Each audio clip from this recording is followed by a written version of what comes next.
किसी ने कहा साइंस लो, किसी ने कहा आर्ट्स, तो किसी ने कहा कॉमर्स से बेस्ट तो कोई ऑप्शन ही नहीं है। लेकिन कोई मुझसे भी तो पूछे कि मुझे क्या सब्जेक्ट लेना है, मुझे क्या पढ़ना है। लेकिन अगर कोई ये सवाल भी करे तो अगर आप कंफ्यूज्ड हैं कि इस सवाल का जवाब भी आपके पास नहीं है, तो ये वीडियो बिल्कुल आपके लिए है। न बात ऐसी कि पढ़ाई तो हम सभी के लिए बहुत जरूरी है, ये तो आप जानते ही हैं, क्योंकि बेहतर जीवन जीने की बात हो या अच्छी नौकरी पाने की बात हो, तो दोनों ही केस में पढ़ाई बहुत इम्पोर्टेंट है। और वैसे भी हर माँ बाप अपने बच्चों को अच्छी से अच्छी एजुकेशन देना चाहते हैं, इसीलिए तो बच्चों को स्कूल भेजते हैं ताकि आगे जाकर के वो अपनी लाइफ में सक्सेसफुल बन सके। लेकिन बहुत से स्टूडेंट 10th के बाद कंफ्यूज हो जाते हैं कि क्या करें और क्या ना करें, क्योंकि 10th के बाद अगर आप एक सही सब्जेक्ट नहीं चुनते हैं तो आगे जाकर के आपको काफी मुश्किलों का सामना करना पड़ सकता है। तो आज के इस वीडियो में हम आपको बताएंगे कि 10वीं के बाद क्या करें, What to do after 10th, और क्या ना करें, और कौन सा सब्जेक्ट आपको चुनना चाहिए 10वीं कक्षा पास करने के बाद, क्योंकि 10th के बाद एक सही सब्जेक्ट को चुनना बहुत इम्पोर्टेंट है। और ये जानना भी जरूरी है कि 10वीं और 12वीं में हमें क्या क्या पढ़ाया जाएगा, जिससे कि आपको आगे जाकर के काफी हेल्प मिले। ज्यादा लोग बिना सोचे ही 10th के बाद कोई भी सब्जेक्ट ले लेते हैं जिनमें उनका इंटरेस्ट नहीं होता, फिर उसकी वजह से उनका आगे जाकर के पढ़ाई में मन नहीं लगता है, और मन नहीं लगता है तो वो फेल हो जाते हैं, फेल हो जाते हैं तो स्कूल छोड़ देते हैं, जो कि सबसे बड़ी गलती है।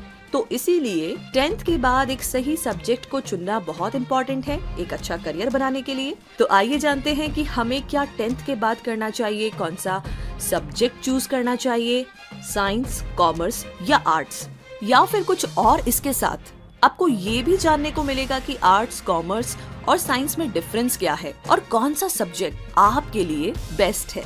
क्योंकि हमारे देश में 10वीं क्लास तक सभी स्टूडेंट्स को एक जैसा सब्जेक्ट पढ़ाया जाता है, लेकिन स्टूडेंट को अपने इंटरेस्ट के हिसाब से या फिर आगे जाकर के 12वीं के बाद क्या करना है उसके हिसाब से सब्जेक्ट को चूज करना होता है। तो अगर आप सही सब्जेक्ट चुनते हैं तो आगे जाकर के काफी इसका फायदा आपको होता है। और 10th यानी कि बोर्ड एग्जाम पास करने के बाद आपके पास आमतौर पर 3 सब्जेक्ट होते हैं, पहला आर्ट्स, दूसरा कॉमर्स और लास्ट साइंस। तो ये मेन सब्जेक्ट है जो कि आपको 10th क्लास के बाद चूज करना होता है। तो आइए जानते हैं इन सब्जेक्ट्स के बारे में। पहला है 10th के बाद आर्ट्स सब्जेक्ट क्यों ले। 10वीं पास करने के बाद सबसे पहला सब्जेक्ट जो आता है वो है आर्ट्स। ये सब्जेक्ट वो बच्चे लेते हैं जिनके 10वीं बोर्ड एग्जाम में कम मार्क्स आते हैं। 50% लोगों के मन में ये वहम है कि आर्ट्स लेने से आगे जिंदगी में कुछ भी स्कोप नहीं है, इस सब्जेक्ट को लेने से कोई फायदा नहीं है। लेकिन ऐसा बिल्कुल नहीं है। इस सब्जेक्ट को अगर आप अच्छे से पढ़ते हैं तो आगे जाकर के आप एक अच्छे पॉलिटिशियन, वकील, कोर्ट जज बन सकते हैं। इसके अलावा आप हिंदी, संस्कृत के प्रोफेसर भी बन सकते हैं। अगर आप आगे जाकर के पॉलिटिक्स, प्रशासनिक सेवा या वकील बनने या समाज सेवा में आपका इंटरेस्ट है तो आप आर्ट सब्जेक्ट को चूज कर सकते हैं।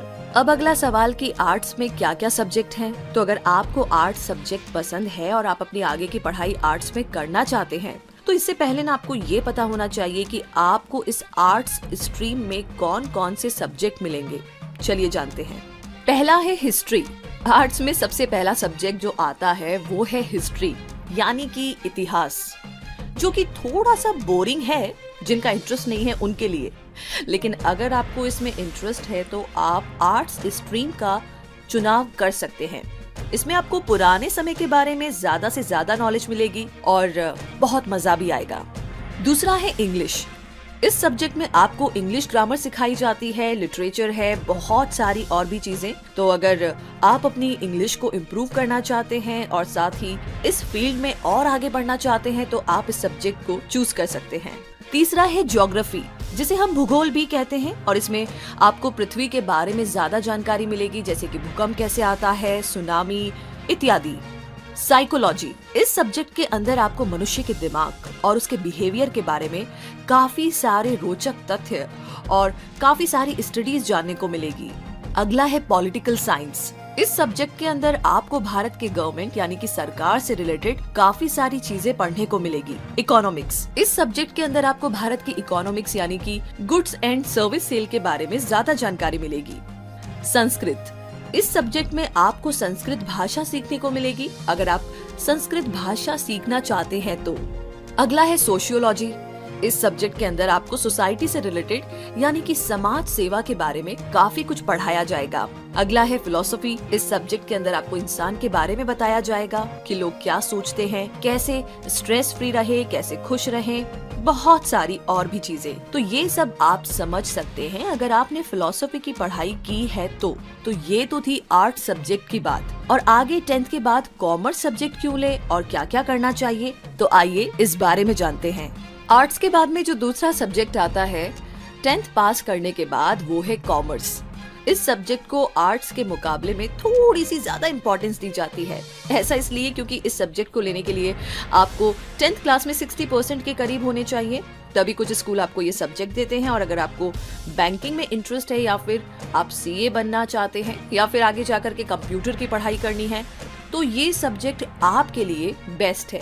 इस सब्जेक्ट से आप बैंक में मैनेजर, अकाउंटेंट इत्यादि बन सकते हैं। तो अगर आप इन सब में रुचि रखते हैं, इंटरेस्ट रखते हैं, तो आप इस सब्जेक्ट का चुनाव कर सकते हैं। कॉमर्स में कौन कौन से सब्जेक्ट होते हैं, आइए जानते हैं। अगर आपको कॉमर्स स्ट्रीम को चुनना है तो इससे पहले आपको कुछ बातें पता होनी चाहिए कि आपको इसमें कौन कौन से सब्जेक्ट पढ़ाए जाएंगे। ये जानना बहुत जरूरी है आपके लिए।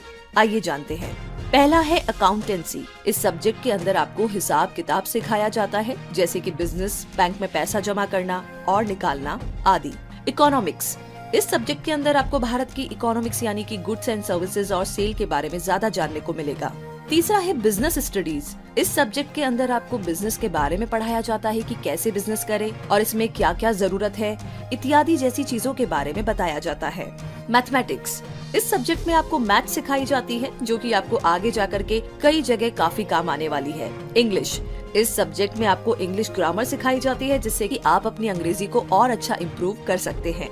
तो ये हुई कॉमर्स की बात। अब आगे करते हैं साइंस की बात कि साइंस को क्यों ले और इसे करने से क्या क्या बन सकते हैं। तो बात ऐसी है कि कॉमर्स सब्जेक्ट के बाद में लास्ट सब्जेक्ट साइंस आता है और इसे काफी ज्यादा इम्पोर्टेंस दी जाती है, यानी इस सब्जेक्ट की डिमांड आगे जाकर के काफी ज्यादा है।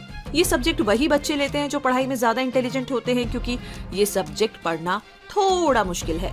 अगर आप पढ़ाई में तेज नहीं है तो इस सब्जेक्ट को आप बिल्कुल भी ना चुनें। लेकिन अगर आपको आगे जाकर के इंजीनियर, डॉक्टर, साइंटिस्ट बनना है तो आप इस सब्जेक्ट का चुनाव कर सकते हैं। साइंस को 2 सब्जेक्ट पे बांटा जाता है। पहला है मेडिकल और दूसरा है नॉन मेडिकल। यानी अगर आपको डॉक्टर बनना है तो आपको मेडिकल साइंस चुनना होगा और अगर आपको इंजीनियर बनना है तो आपको नॉन मेडिकल सब्जेक्ट चुनना होगा, जिसमें आपको बायोलॉजी सब्जेक्ट की जगह पर मैथ्स पढ़ाया जाएगा। तो साइंस में भी बहुत सारे सब्जेक्ट्स हैं, क्योंकि ये सब्जेक्ट एक मुश्किल और बेहतर सब्जेक्ट। इसलिए अगर आपको ये सब्जेक्ट चूज करना है तो आपको इसके बारे में जरूर पता होना चाहिए कि आपको इसमें कौन कौन से सब्जेक्ट पढ़ने होंगे। आइए जानते हैं।